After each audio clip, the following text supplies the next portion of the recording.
السلام علیکم ورحمۃ اللہ وبرکاتہ۔ نحمده ونصلی علی رسولہ الکریم، اما بعد فاعوذ باللہ من الشیطان الرجیم، بسم اللہ الرحمن الرحیم۔ رب اشرح لی صدری ویسر لی امری واحلل عقدۃ من لسانی یفقہوا قولی۔ ناظرین، ہماری آج کی گفتگو کا موضوع ہے روزہ اور افطاری۔ افطار کا وقت بھی بہت خوبصورت وقت ہوتا ہے، ایک انجانی خوشی کا وقت ہوتا ہے۔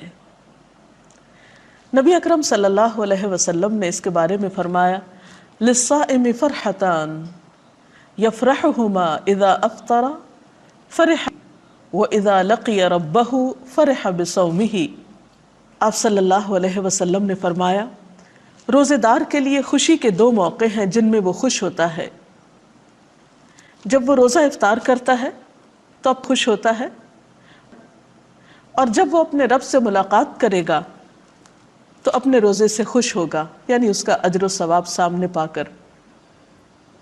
تو بات یہ ہے کہ افطار کا یہ وقت نہایت اہم وقت ہے۔ یہ وقت کب شروع ہوتا ہے؟ قرآن پاک میں اللہ سبحانہ وتعالیٰ فرماتے ہیں، ثم اتموا الصیام الی اللیل، پھر پورا کرو روزے کو رات تک۔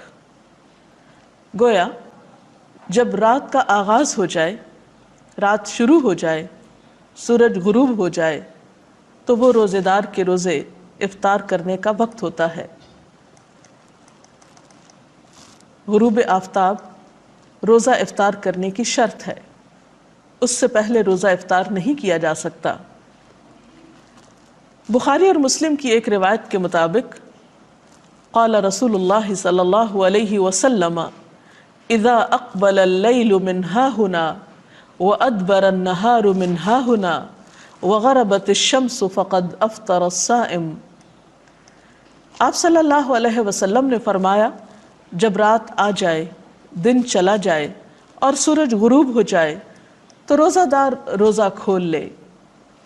گویا دن کا جانا اور رات کا آنا وہ وقت ہے جب روزہ افطار کیا جاتا ہے۔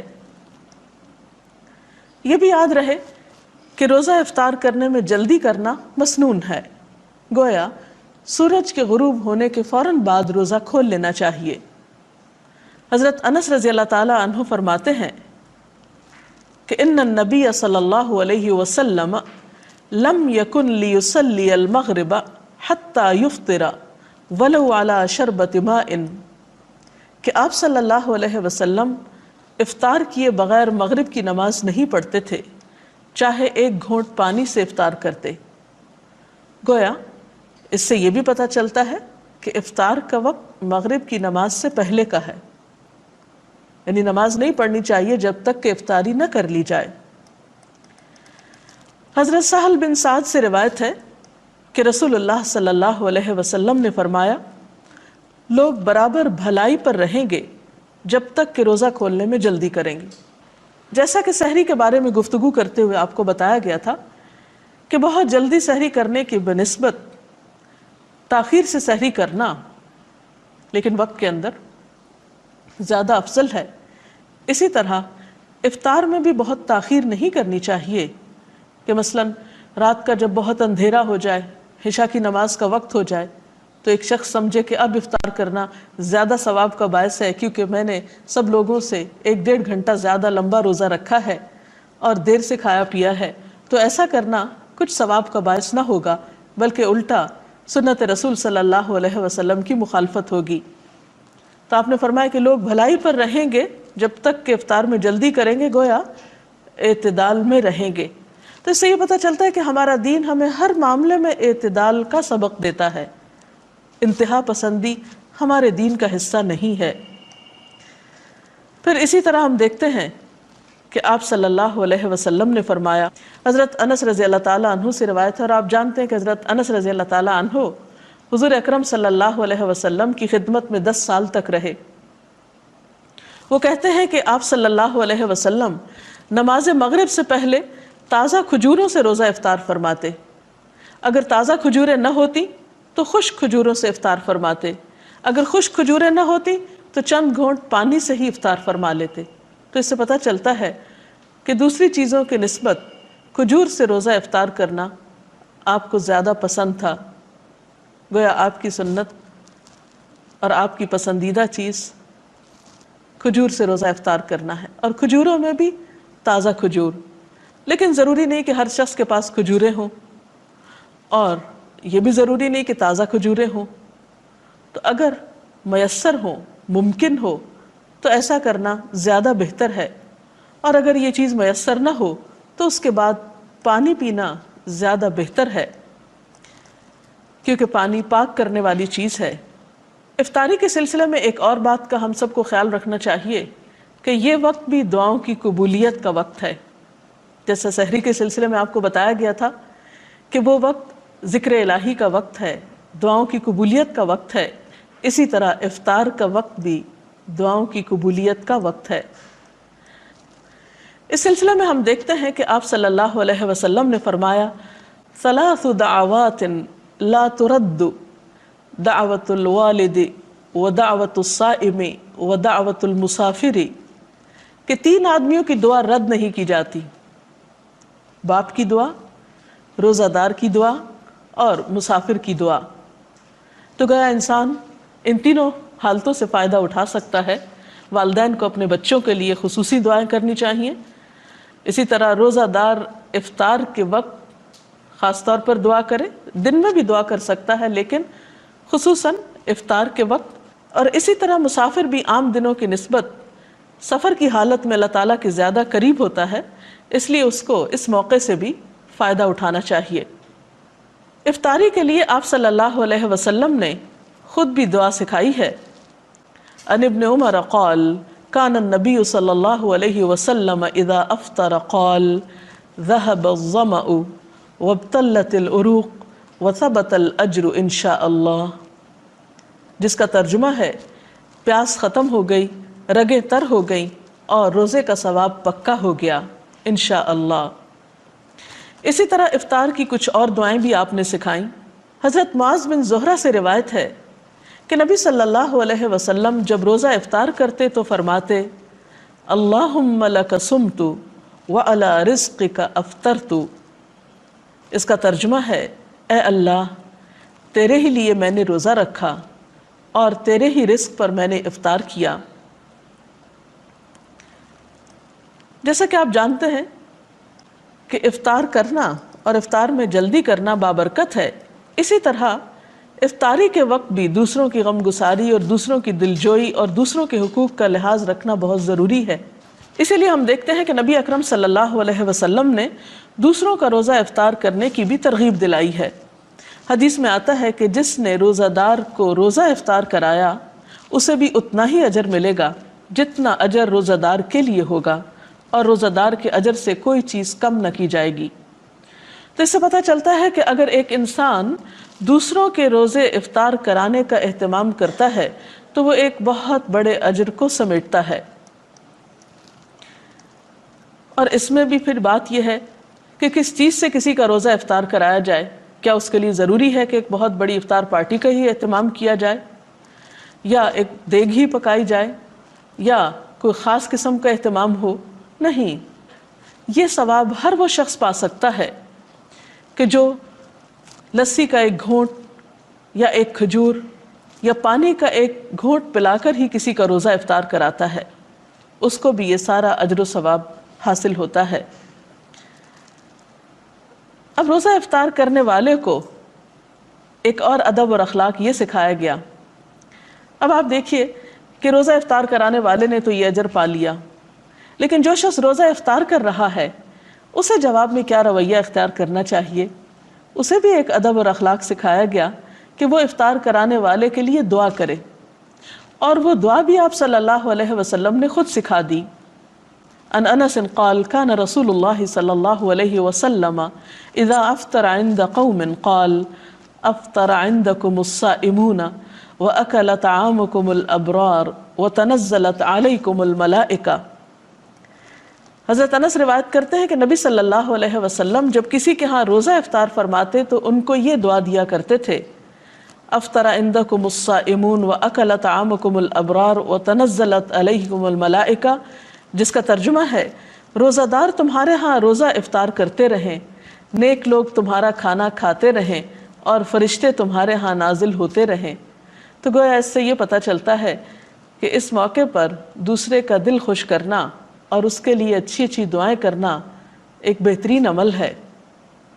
تو آج کی گفتگو کا خلاصہ یہ ہے کہ روزہ مکمل کر کے افطار کرنا چاہیے، افطار میں جلدی کرنی چاہیے، افطار کے لیے افضل چیز کھجور اور پانی ہے، افطاری کے وقت دعائیں کرنی چاہیے اور مسنون دعا یاد کر لینی چاہیے، اگر یاد نہ ہو تو لکھی ہوئی سامنے رکھ کر پڑھ لینی چاہیے۔